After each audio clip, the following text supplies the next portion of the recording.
العليم إنك حميد مجيد.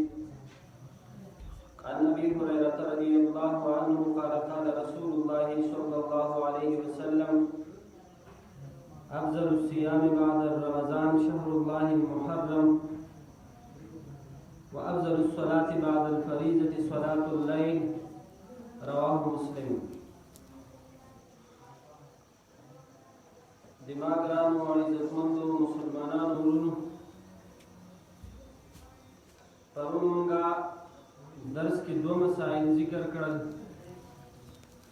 یوه مسله دا وه چې روژهدار باید د روژې په وخت کې د خپلې ژبې او د خپلو اعمالو اصلاح وکړي. دویمه مسله دا ذکر کړله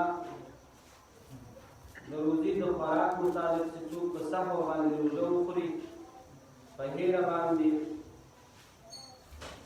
او بل د جنابت مسله دا مو پرون ذکر کړه. نن یو دوه مسلې نورې ذکر کوو. اوله مسله دا ذکر کوو چې د محرم او د شعبان روزې، او دریم نمبر د ذوالحجې د اولو لسو ورځو روزې د دې فضیلت ذکر کوو.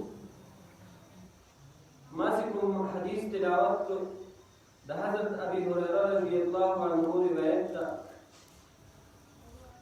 ابي هريره رضی الله عنه فرمایي رسول الله صلی الله علیه وسلم فرمایي افضل الصيام بعد رمضان شهر الله المحرم.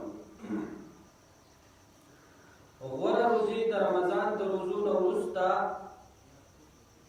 هغه د محرم میاشت ده، یا روزي د محرم د میاشتې دي.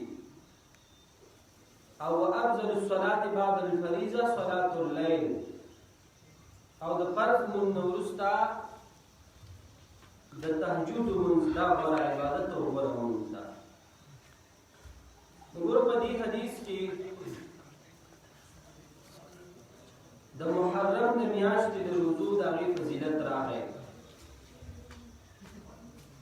چې د رمضان د روزو نه وروسته د الله رب العزت په نیز باندې د محرم د میاشتې روزې نیول دا غوره عمل ده. او همدارنګه دا د فرض لمونځ نه وروسته د شپې لمونځ د تهجد لمونځ دا الله رب العزت ته ډېر خوښ ده. ګورئ د شپې دا لمونځ د تهجدو په نورو ورځو کې خو موږ او تاسې هسې نسو راجګېدلی، خو باید د رمضان المبارک په دې میاشت کې هسې موږ او تاسو د پیشنمي دپاره راجګېږو، د پیشنمي دپاره راوچتېږو. نو په دغه وخت کې باید مسلمانانو نه دغه موقع او دغه وخت ضایع نه سي. ځکه دا د شپې د تهجد لمونځ وروسته به بحث په دې باندې مستقله موضوع بیا راسي. دا ډېر غوره عبادت ده د شپې دا لمونځ. په دغه وخت کې الله رب العزت دعا قبلوي. نو چې یو مسلمان ورور یا یو مسلمان خور د پیشنمي کولو دپاره راوچت سي او بیا 4 رکعاته یا 6 رکعاته یا 8 رکعاته د تهجد لمونځ وکړي او دعا وغواړي ځان دپاره او د امت مسلمه دپاره او د اقربو او د خپلو خپلوانو دپاره، نو الله رب العزت د دې مسلمان دعا نه رد کوي. الله رب العزت د دې مسلمان دعا قبلوي. دا بل روایت د حضرت عائشة رضی الله عنها روایت ده. قالت لم يكن النبي صلى الله عليه وسلم يصوم من شهر اكثر من شعبان. د رمضان المبارک نه ما سوا ام المؤمنین رضی الله عنها فرمایي، حضرت عائشة رضی الله عنها وی رسول الله صلی الله علیه وسلم بچ روزه نیوله د رمضان نه بغیر یو میاشت هم داسې پوره روزه نه نیوله لکه د شعبان روزې به یې نیولې. فإنه كان يصوم شعبان كله. ذکر رسول الله صلی الله علیه وسلم د شعبان ټوله میاشت روزې نیولې. او په یو بل روایت کې راځي کان یصوم شعبان الا قلیلا د شعبان روزي به رسول الله نیولې خو یو څو ورځې به یې نه نیولې خیال مې یا بله ورځ په دې باره کې موضوع تېره شوه چې رسول الله صلی الله علیه وسلم د نصف آخر د شعبان د روزو نیولو نه نهي فرمایلې وه مونږ هلته ویلي چې دا شفقتاً په امت باندې ځکه په روزو سره په سړي کې ضعف کمزوروالی راځي نو دې وجې نه رسول الله صلی الله علیه وسلم د امت دپاره د امت په امت باندې د شفقت دپاره د وروستنۍ نصف رمضان چې کوم د نصف شعبان چې کومې ورځې دي دې کې نهي فرمایلې وه چې باید دې کې څوک روزي ونه نیسي ځکه د رمضان المبارک روزو ته کمزوری کېږي ضعف کې پیدا کېږي نو ګوره په پاس حدیث کې د محرم د میاشتې فضیلت ذکر شو او په دې حدیث کې د شعبان د میاشتې د روزو فضیلت ذکر شو دا بل روایت د مجیبتې باهلي رضی الله عنها د روایت ده هغه د خپل پلار نه رانقل کوي د راوي شرط ته ویلې د خپل تر نه رانقل کوي د مجیبتې باهلي رضی الله عنها دا پلار یو یا دا تر د رسول الله صلی الله علیه وسلم ته راغی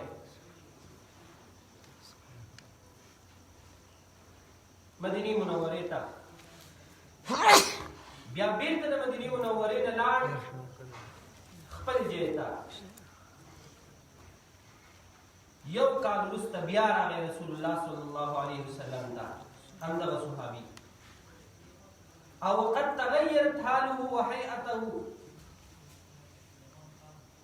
شکل او هیئت بدل سوی و کمزوری پکې راغلی وه جسم یې کمزوری سوی و فقال دې سړي ویې ورته وویلې د دې مجیبې باهلي رضی الله عنها پلار او یا دې تره یا رسول الله اما تعرفوني یا رسول الله ته ما نه پېژنې یو کال وروسته ورته راغی ذوق او کمزورتیا پکې راغلې وه رسول الله ونه پېژانده چې دا هغه صحابي ده چې یو کال مخکې راغلی و نو ته ورته ویلې وه یا رسول الله زه دې ونه پېژاندم ما نه پېژنې ته قال رسول الله صلی الله علیه وسلم ورته وفرمایل ومن انت ته څوک یې هغه سړي ورته ویلې انا الباهلي الذي جئتك عام الاول زه هغه باهلي صحابي یم چې اول کال تا ته راغلی وم قال رسول الله صلی الله علیه وسلم ورته وفرمایل فما غیرک څه شي تغییر راوستی په تا کې ولې دومره کمزوری سوی ولې د هیئت او دا شکل ولې بدل سوی ولې دومره کمزوري در کې راغلی وقد كنت حسن الهيئه ته خو د ډېر ښایسته هیئت او د شکل والا وې د ښایسته جسم او د ښایسته بدن والا وې څه وجه د په تا کې دومره تغییر راغلی او دومره ضعف او کمزوري در کې راغلی ده قال دې سړي ویې ورته ویلې ما اکلت طعاما منذ فارقتك الا باللیل یا رسول الله زه چې له تا نه په کومه ورځ جدا سوی یم د هغې نه وروسته ما بلکل یوه ورځ هم خوراک نه ده کړی صرف د شپې به مې خوراک کاوه یعنې دا یو کال مسلسل ما روزې نیولې دي د ورځې مې بلکل خوراک نه کاوه صرف د شپې به مې خوراک کاوه او یو کال سړی روزي ونیسي خامخا تاثیر په بدن باندې کوي سړي کې ضعف راځي کمزوروالی راځي هیئت او شکل یې بدلېږي نو فقال رسول الله صلی الله علیه وسلم رسول الله صلی الله علیه وسلم ورته وفرمایل عذبت نفسک تا خپل نفس په عذاب کړی خپل نفس ته دې تکلیف ورکړی ثم قال بیا رسول الله صلی الله علیه وسلم ورته وفرمایل صم شهر الصبر ويوما من كل شهر هغه د صبر د میاشتې روزې نیسه او د هرې میاشتې نه یوه روزه نیسه وایي د باهلي صحابي ورته وفرمیل زدني زیات که ماته فإن بي قوة ځکه په ما کې قوت ستا طاقت راکې ستا نو بیا رسول الله صلی الله علیه وسلم ورته وفرمیل صم یومین بس د هرې میاشتې نه 2 ورځې روزې نیسه بیا ورته ویلې چې زدني زیات که راته بیا رسول الله ورته وفرمیل صلی الله علیه وسلم صم 3 ایام 3 ورځې د هرې میاشتې 3 ورځې روزې نیسه نو ګوره چې هره میاشتې سړی 3 ورځې روزې نیسي د یوې روزې ثواب الله د 10 ورځو ثواب ورکوي نو میاشت 10 شپې وي 10 ورځې وي یوه ورځ دې روزه ونیوله د 10 ورځو ثواب الله پرې درکوي د 2 ورځې دې چې ونیولې الله د 10 ورځو ثواب درکوي 3 ورځې روزې دې چې ونیولې الله د پوره میاشت ثواب تاته درکوي. نو چې ګوره په هره میاشت کې ته 3 ورځې روزي نیسي نو دا داسې دی لکه ټول عمر چې تا روزه نیولی روزي نیولې وي. دا داسې سوال لکه ټول عمر چې تا روزي نیولې وي. نو ځکه رسول الله صلی الله علیه وسلم فرمایي اوسه صم 3 ایام 3 ورځې روزي نیسه بس په هره میاشت کې. بیا صحابي ورته وایي زدني نور هم راته زیات کا. بیا رسول الله ورته صم من الحرم واترك صم من الحرم. هغه بزرګې هغه میاشت روزي نیسه او بیا یې مه نیسه. هغه بزرګې میاشت روزي نیسه او بیا یې پرېږده. 3 پیرې رسول الله دا ګوتې جوختې کړې او 3 پیرې ورته خلاصې کړې او ورته یې نیسي 3 ورځې د هرې میاشتې نه روزي نیسه. او دا داسې بیا د رمضان روزي ونیسي لکه ټول عمر چې تا روزي نیولې وي. ګوره مخکې مو دی کې درس تېر شوی ولنفسک علیک حق. ځکه د نفس هم په سړي باندې حق وي. د نفس هم په سړي باندې حق وي. داسې نه چې یو سړی ټوله ورځ روزه نیسي ټول عمر روزي نیسي. نه هلته د نفس هم په تا باندې حق ده.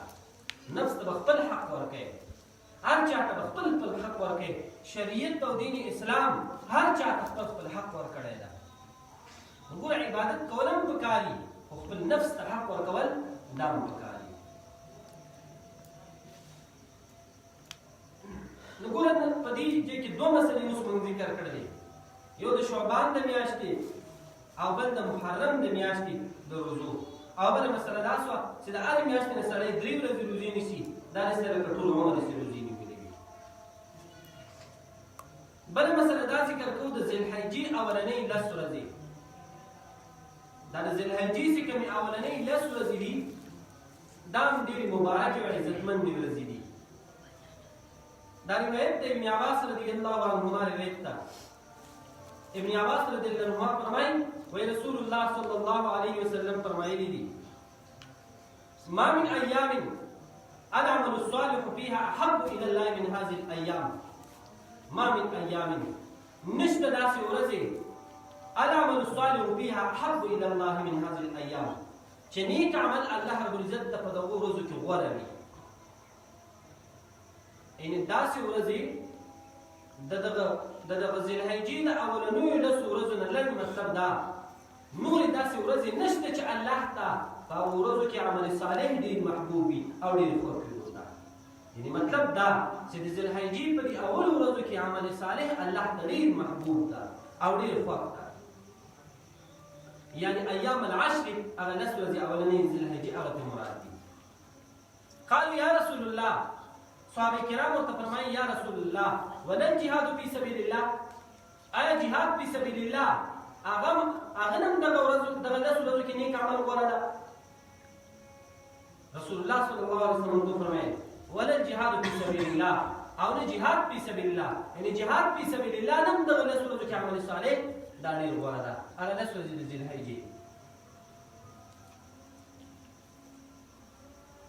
الا رجل خرج بنفسه وماله او فلم يرجع من ذلك بشيء.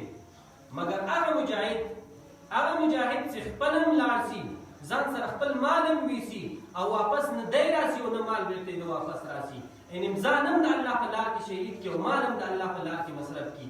د دغه 10 ورځو د ذوالحجې نه د دغه مجاهد اجر او ثواب بیا زیات ده چې مال هم د الله په لار کې مصرف کړي او ځان هم د الله په لار کې څنګه کړي مصرف کړي. لږ مطلب د موضوع سره مناسبت په همدغه اول ځای کې و چې رسول الله وایي د ذوالحجې دغه 10 ورځې په دې کې عمل صالح الله ته چې څومره محبوب ده په بله یوه ورځ کې الله رب العزت ته داسې عمل صالح محبوب نه ده. دغه 10 ورځې اولې د ذوالحجې او په دې کې روزه نیول دا عمل صالح نه که نه ده؟ دا عمل صالح.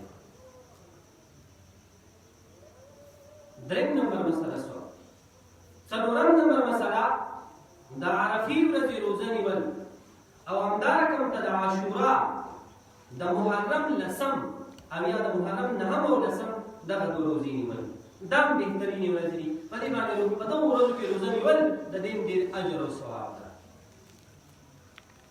دا اول روایت د ابي قتاده رضی الله عنه روایت ده. ابو قتاده رضی الله عنه فرمایي سئل رسول الله صلی الله علیه وسلم عن صوم یوم عرفه. وإذا رسول الله صلی الله علیه وسلم نه د عرفې د ورځې روزې باره کې د رسول الله نه تپوس وکړلی شو چې د عرفې په ورځ باندې روزه نیول څنګه دي، یعنې اجر او ثواب یې شته او که نشته، لږ اجر یې ده که ډېر؟ نو قال رسول الله صلی الله علیه وسلم ورته وفرمایل یکفر السنة الماضیة والباقیه. د عرفې په ورځ چې څوک روزه ونیسي د تیر کال ګناهونه یې الله معاف کوي او د آینده کال ګناهونه یې الله معاف کوي. لږ مطلب دا څه چې د عرفې د ورځې روزه دا د 2 کلونو د ګناهونو صغیرو دپاره کفاره ګرځي. صغیره ګناه ده، کبیره ګناه د توبې سره معاف کېږي. د عرفې په ورځ چې که مسلمان روزه ونیسي د تیر کال او د راتلونکي کال 2 کلو ګناهونه الله ورته څنګه کوي؟ دا ورته معاف کوي. یعنې ګناه صغیره. رواه مسلم. همدارنګه د بل روایت ابن عباس رضی الله عنهما نه روایت ده ان رسول الله صلى الله عليه وسلم صام يوم عاشوراء وامر بصيامه متفق عليه.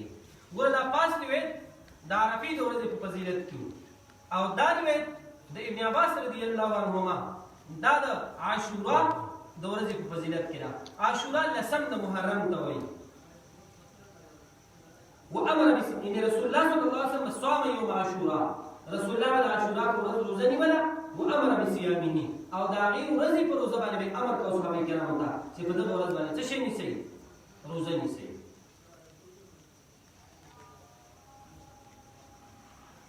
همدارنګه د بل روایت د ابي قتاده رضی الله عنه روایت ده. ابي قتاده رضی الله عنه فرمایي ان رسول الله صلى الله عليه وسلم سئل عن صيام يوم عاشوراء، وی رسول الله صلی الله علیه وسلم نه د محرم د لسمې د روزې نیولو باره کې پوښتنه وشوه. فقال يكفر السنة الماضية، وی رسول الله صلی الله علیه وسلم ورته وفرمایل چې دا د تیر کال ټول ګناهونه په دې سره معاف کېږي. چې څوک لسم د محرم روزه ونیسي نو مخکیني ټول ګناهونه څنګه کېږي؟ دا یې معاف کېږي. ګناه صغیره. اصل کې رسول الله صلی الله علیه وسلم چې کله مکې مکرمې د مدینې منورې ته تشریف راوړ، په مدینه منوره کې یهودو به د محرم لسمې ورځې روزه نیوله. رسول الله صلی الله علیه وسلم ترېنه تپوس وکړو چې تاسو دا روزه ولې نیسئ یهودو نه؟ هغوی ورته وویلې وایي دا موږ ځکه نیسو چې کله موسی علیه السلام او قوم د بني اسرائیل د سمندر نه راپورې وتل او فرعونیان غرق شو، دوی ته الله نجات ورکړ. نو موسی علیه السلام به د الله د شکریې ادا کولو په خاطر باندې د محرم د لسمه ورځه د الله د شکریې ادا کولو په خاطر باندې به روزه نیوله. نو موږ د موسی علیه السلام هغه عمل خپلوو. موسی علیه السلام خو د روزه نیوله په لسم د محرم باندې، نو موږ د محرم د لسم روزه موږ نیسو. رسول الله صلی الله علیه وسلم ورته وفرمایل چې د محرم تاسو د موسی علیه السلام د وجې نه د محرم روزه نیسئ هغه نیوله، نو تاسو نه خو موږ ته موسی علیه السلام ډېر نږدې ده. نو بیا به رسول الله صلی الله علیه وسلم خپل هم د عاشورا په لسم باندې روزه نیوله او صحابه کرامو ته به هم په دې باندې امر کاوه چې د محرم لسم باندې روزه نیسئ. نو فضیلت یې همداسې څه دی، یو د تیر کال د یو کال ګناهونه ټول الله په دغه روزې سره معاف کوي. ګناه صغیره. دا بل روایت د ابن عباس رضی الله عنهما نه روایت ده. كان رسول الله صلى الله عليه وسلم لئن بقيت الى قابل لاصومن التاسعه، رواه مسلم. ګوري يهود خو صرف لسم د محرم روزه نیوله. رسول الله صلی الله علیه وسلم خپل د محرم لسم روزه نیوله او صحابه کرامو ته به امر کاوه. خو ابن عباس رضی الله عنه فرمایي چې رسول الله صلی الله علیه وسلم فرمایي که چېرته زه آینده کال ژوندی وم او آینده کال زه هم یعنې ژوندی وم او باقي پاتې وم، نو زه به د محرم لسم سره نهم روزه نیسم. دا ځکه یهودو به صرف لسم روزه نیوله. نو رسول الله خو لسم باندې امر کوو نیولی، خو رسول الله ویلي که آینده کې پاتې شم نو د نهم به هم زه روزه نیسم. د دې لپاره چې د یهودو سره فرق راسي. یهودو سره څه شی راسي؟ فرق راشي. ځکه یهود صرف نهمه نیسي، لسمه نیسي، نو موږ به لسمه او نهمه دواړه نیسو، نو د موږ او د یهودو په مابین کې به فرق دغه سي. نو بیا په آینده کال ته رسول الله ونرسېد او وفات شو. نو اوس په کار هم دا ده چې محرم لسم او نهم دواړه ورځې ونیول سي چې د موږ او د یهودو په مابین کې څه شی راسي؟ فرق راسي. بس نو ګوره لنډ هم دا مسلې ذکر کړی دی. د محرم د میاشتې فضیلت هم ذکر کړ، د محرم د روزې نیولو، او همدارنګه ته د شعبان د روزو نیولو فضیلت هم ذکر کړ چې د شعبان اکثره ورځې به رسول الله صلی الله علیه وسلم روزې نیولې. بله مثلا د ذوالحجې د اولو لسو ورځو فضیلت ذکر کړ چې په دې لسو ورځو کې عمل صالح الله ته ډېر زیات محبوب ده د نورو ورځو نه.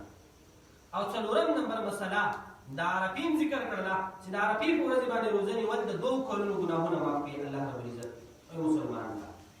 او پنځم نمبر مسله چې موږ ذکر کړله د محرم د لسمې او د محرم د نهمې روزه نیول دې کې زیات اجر او ثواب ده. د یو کال ګناه الله د مسلمان معاف کوي او مستحب ده د محرم د لسمې ورځ باندې روزه نیول. نو الله دې موږ تاسو ته دې څو خبر باندې عمل کولو توفیق رانصیب. دعا کوي امين. الحمد لله رب العالمين والصلاة والسلام على أشرف رسوله محمد وعلى آله وصحبه أجمعين. الله دې څو خبر باندې موږ عمل کولو توفیق رانصیب کړي. الله څومره سامعین او اوریدونکي دي حاضرین دي الله ټول ته عمل کولو توفیق ورنصیب کړي. الله دې موږ طالبانو ته عمل علم نصیب کړي. الله حافظان کړي. الله بعمل علماء ته جوړ کړي. الله دین خادمان ته جوړ کړي. الله موږ ټول د دین خدمت واخلي. الله موږ ټول د دین خدمت واخلي. الله ستاسو رضا نصیب کړي. الله ستاسو رضا نصیب کړي. وفوض امري الى الله ان الله بصير بالعباد.